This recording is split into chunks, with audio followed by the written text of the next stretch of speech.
ascolteremo la base. Una veloce battuta prima di entrare che definisce il nocciolo della questione. La vitalità della Lega sta nella sua base. Per non soccombere alle prossime regionali a Fratelli d'Italia, da qui bisogna ripassare.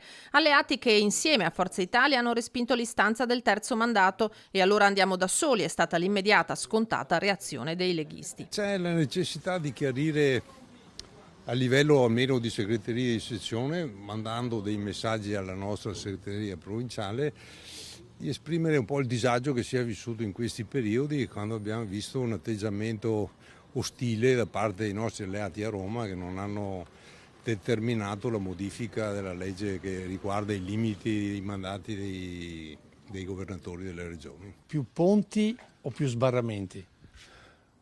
Ci vogliono i ponti e anche gli sbarramenti. Serata partecipata, al K3 la sala è piena, i rappresentanti delle sezioni che non sono potuti intervenire si sono fatti prontamente sostituire. Dibattito franco e unanimità di intenti, all'uscita facce soddisfatte e determinate. Allora, contenti dell'incontro? Certo, sì, abbiamo fatto una buona riunione con tutti i segretari di sezione ed è emerso, siamo contenti, dai. Prima di tutto che vuole il rispetto reciproco.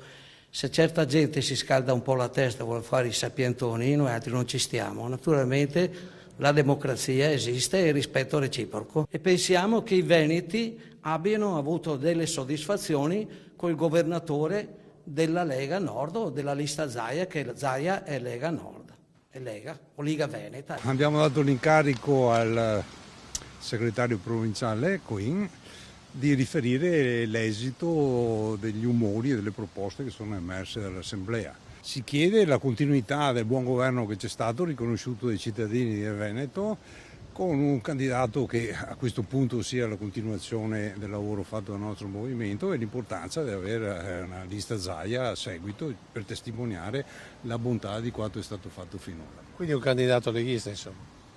Insomma, non possono pretendere di vincere 4-0.